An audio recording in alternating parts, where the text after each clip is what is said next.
If not, there you go. Recording back in progress. So if not, you better be there or be square, right? All right. So the GLP-1, um, the way they discovered it and this whole group of peptides is when they started doing those gastric bypass surgeries, they realized that those patients within a few days, their diabetes was like, boom, gone, just vanished. And so it completely took away this correlation of being overweight and having diabetes, because obviously in a week they hadn't lost much weight, but their diabetes was gone. So they started to do blood work and just figure out the before and after, right? Like the before gastric bypass and the after gastric bypass, what had changed and why was their diabetes magically resolved? And what they found is there was this class of hormones in their blood that was elevated after the surgery. And that's when they started to really do some research on these incretins, GLP-1 being one of the main ones, and figuring out how it works and what was it doing in the body to cause the weight loss and the resolution of their signs of diabetes. And that's when they realized we figured this out over the last few decades. We used to think that there were only certain organs that secrete hormones, but now we realize so many parts of the body secrete hormones. And one of those is the small intestine, one of those is the gut. And there are so many things that are released by the gut that affect our brain function and affect the rest of the body. But one of these is GLP-1. And GLP-1 works in two ways. One, it affects the intestines, the nervous system in the intestine, but then it also affects the hypothalamus in the brain and tells your body you're full, you're not hungry. So it helps with satiety. And then the other thing that it does is it communicates with your stomach and tells you, it kind of causes this gastric dilation. It makes your stomach feel stretched. So you feel full. So it's not just the food that's stretching your stomach, this hormone stretches your stomach. And so you feel full, even if you didn't actually stretch your stomach out full of mashed potatoes and and food, so it's really interesting how that gastric stretching or dilation is not just from the food that you put in it, it's from this hormone that makes you feel full.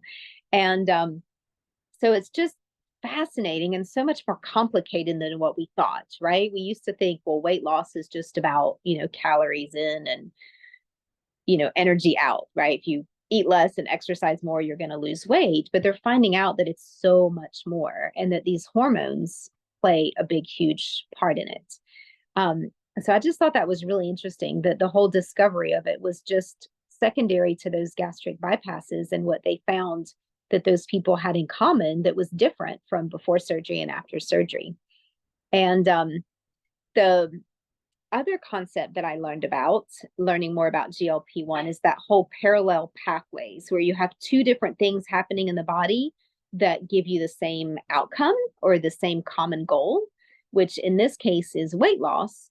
But the parallel pathways that are working together is the suppression of the appetite with two different mechanisms. So one, it's that gastric dilation where your stomach feels stretched and full. And then also the communication to the hypothalamus in the brain that tells you you're full. So it's like two different pathways, and GLP-1 is, in charge of those or results in those two pathways. So I thought that was really interesting. So much more, it's like so much information that we've just never heard before and never come across that really makes a difference, I think, in how people approach weight loss. The other thing that GLP-1 does, and it's in the name, it's glucagon-like peptide 1. So glucagon is what tells your body. So glucagon increases your blood glucose, which is not good. And that's a problem, with people with diabetes. So the glucagon-like peptide 1 corrects the diabetes. So it tells your body that the glucose is increased and therefore you need more insulin to remove it from the blood. So that's another way that it works, and that's why it's used for diabetes, and it works so effectively.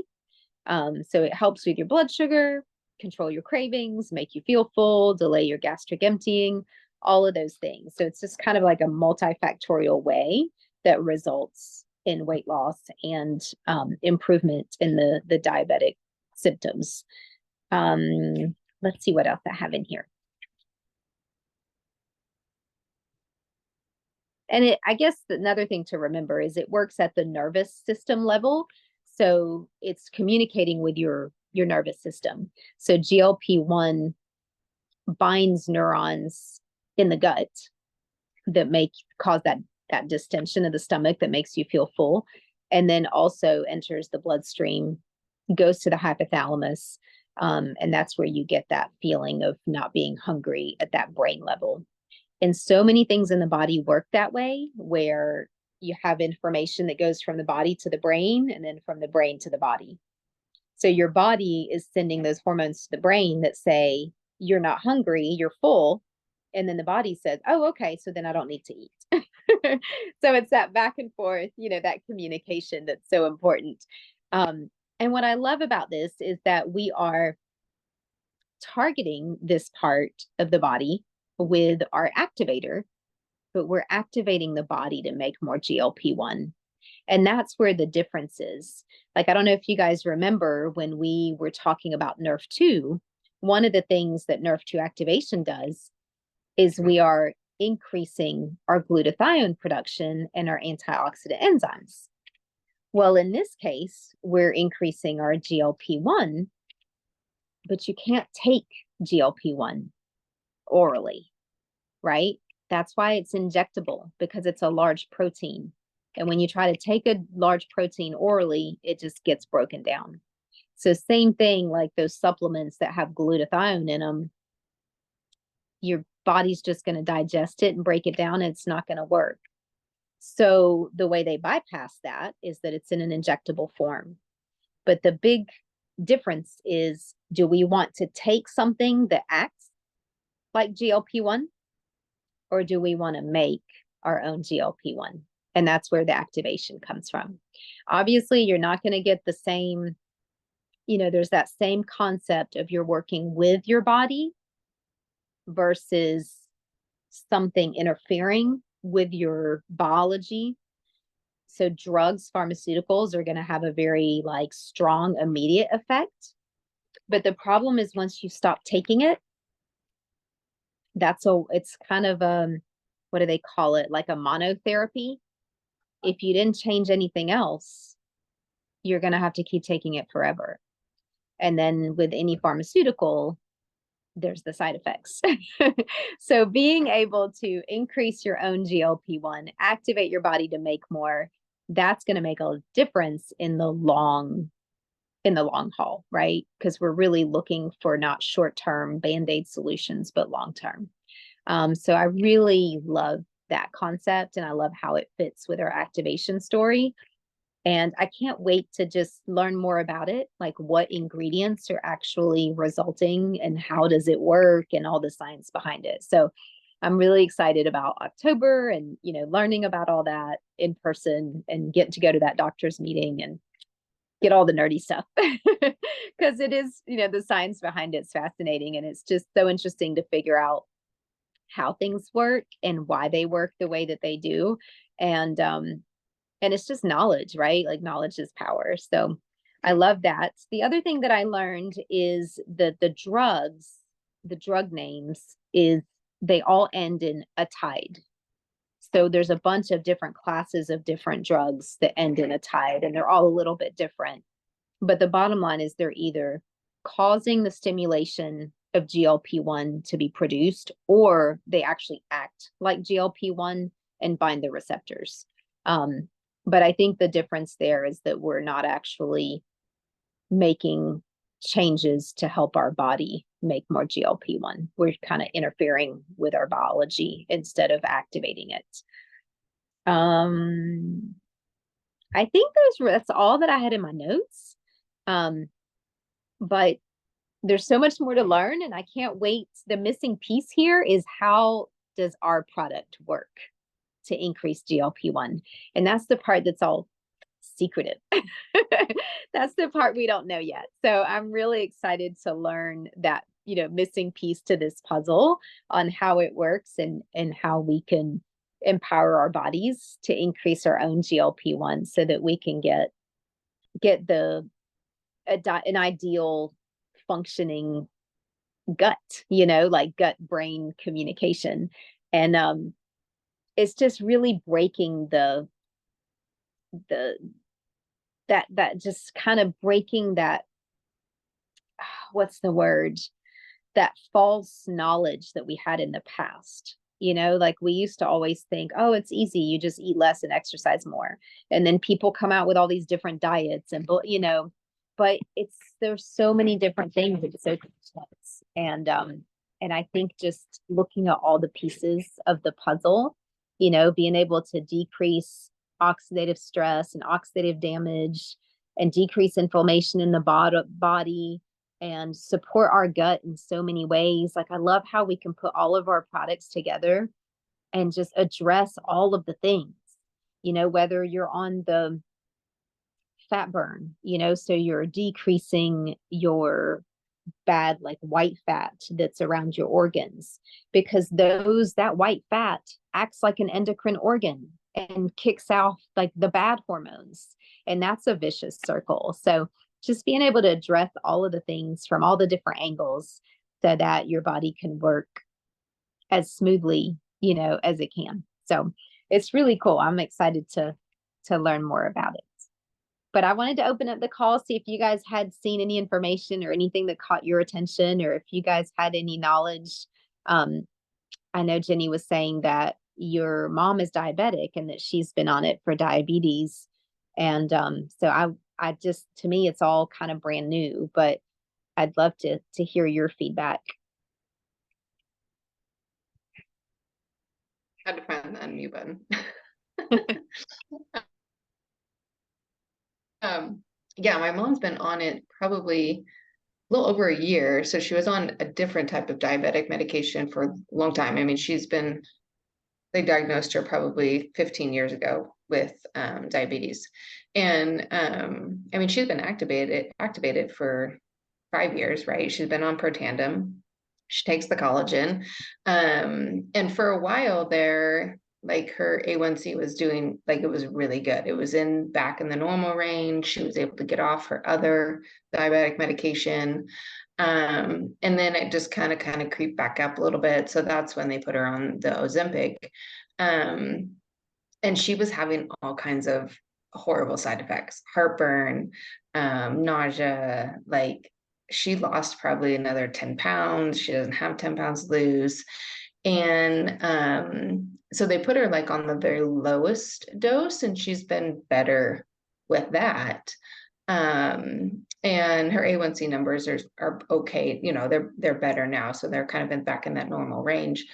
But I was just thinking, like, if this product can do what Ozempic is doing and not have all of those horrible side effects that go along with it, like, that'd be amazing, right? Like, then she doesn't have to take the injectable that helps with her, blood sugars and all of that. So I know that's why I'm really curious about it.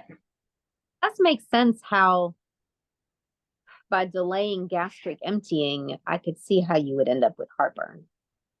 Yeah, it got so bad. And so now she takes the heartburn medication because the heartburn's so bad. And, so it's just this vicious cycle, but it's like, she can't not take it because her A1, she tried that. She was like, I want to get off of it. And she did get off of it for a while, but then it just kind of slowly creeped back up.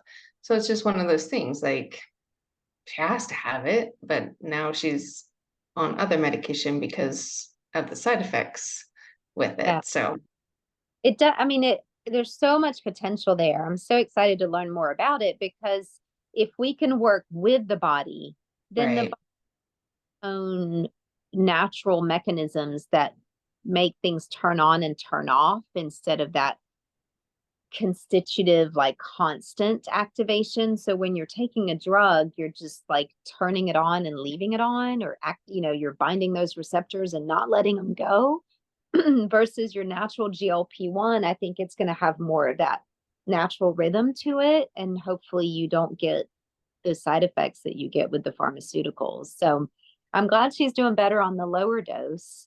Yeah. If to see, I'm assuming she can take both together. That would be a really good question to ask at the doctor's meeting is if you're Mhm. all in Ozempic or another GLP-1, agonist or whatever they're called. Um, can you start this on top of it? And Yeah. then, check your blood work and see if you can wean off of the pharmaceutical version. But those are tricky questions. I'm sure we'll have to ask in the doctor's group. I'm sure lots of people will have that same question. Yeah. Yeah, that's definitely another angle to think about. I I don't know. I can't wait to find out what the ingredients are. That's the part that I'm like, what is it? What's in it? How does it work? I did not get a chance to watch the TGA call. Did you guys get a chance to watch it? Yeah, I Yeah, was, it was good. yeah, I'll have to watch the replay. I didn't, we've been running all evening and I barely got home in time for this call. So I'll have to watch it. What was it about? Well, they did Q&A, and Okay. at the very beginning, Jenny and I both asked about GLP-1 Oh, because now we're getting, I knew it was Rusty and Debbie, and they said bring your Q&A, science or business questions, and I was like, I'm asking them about some GLP-1. So, did they share? and they they Yeah. haven't done the research yet, but Rusty did have an information page on the internet pulled up on what GLP-1 is, and we discussed it a little bit, but then we moved on to business topics. So yeah, I recommend watching it just for, all of the good interaction. It was good, back and forth thing, and it was a good call. That sounds good. I'll definitely listen to it in the morning. One of the things that I read that was interesting is that now that Ozempic and some of those GLP-1 agonists have been on the market for a while, they've been monitoring people that were taken off. And unfortunately, they're showing that rebound weight gain where they're gaining back the weight that they lost plus more within a year. Oh, that's So terrible. bottom line is like if you only change one thing and then you remove that thing, you're going to be right back where you started. Like if there isn't something nutritional that's improving your body somehow, then it doesn't last. And I mean, it makes sense. It's common sense. So another reason why I think it would be just, yeah, it'd be really important to find a nutritional alternative and a more of a long-term healthier version. Well, it'd be interesting too to find out, like, asking the question, can you take the GLP-1 product LifeVantage has with the Ozempic if you're diabetic, but if somebody's taking it for weight loss, the Ozempic or the Wegovy, or there's another one out there specifically for weight loss, you know, incorporating, obviously those people could stop the injectables and just take the LifeVantage product, or is it better to marry the two for a while and then slowly wean off the injectable? Like some of those questions would be good to ask, because there's two sides of it now. There's the side of actual weight loss, and then there's the side of this hormone works with with diabetes. So there's two sides of it there, which I'm curious on.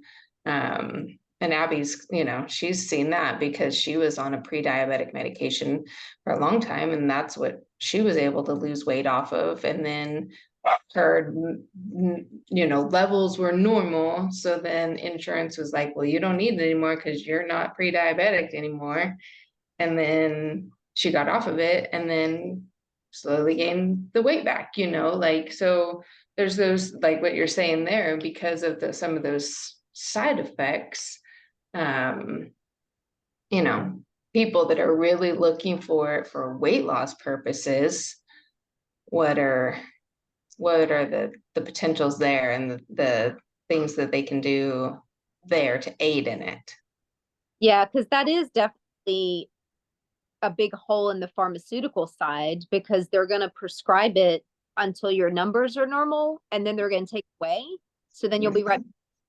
So it's going to be this yo-yo disaster that definitely isn't going to help people in the long run. So that's unfortunate. Yeah, like we fought with insurance for a long time. We're like, yeah, her numbers are within normal range because she's on the medication. Like the medication is working, it's doing what it's supposed to. So obviously her normal numbers are going to be back in the normal range, So it's just so frustrating. Yeah, it's hard to advocate for yourself when everything is, there's so many parts we don't have control over. Mm-hmm. That's tough. Yeah. I do feel like there's definitely a benefit to targeting that nutritionally. And Right.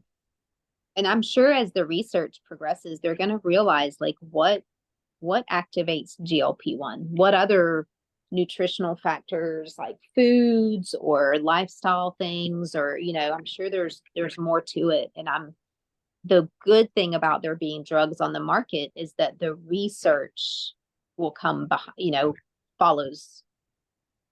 So the research starts because of the drug, but then afterwards there'll be continued research, and I think we can learn more from it. So yeah, it's really I think there's the two dosages. So there's like the diabetes dosage, and then there's the weight loss dosage that's much higher. And so I think and they taper you like up, and then they get you to a high dose, and then they taper you down. And then they find that balance where it works for you. Yeah.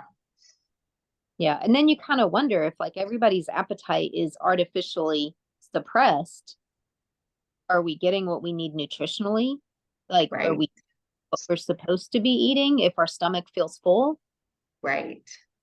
Really careful that you're not just decreasing your calorie intake, that you're actually still getting what you need nutritionally. Right. Right. Your body can be at its optimal function. So it's just a big reminder that quick fix is not always the better option. So Yeah. I have a wonderful solution for a lot of people. I think it'll be a game changer for people. And I love how it complements everything else, right? Like we've got the gut health, the decrease in oxidative stress, the whole Protandem family. So I'm really looking forward to learning more about it.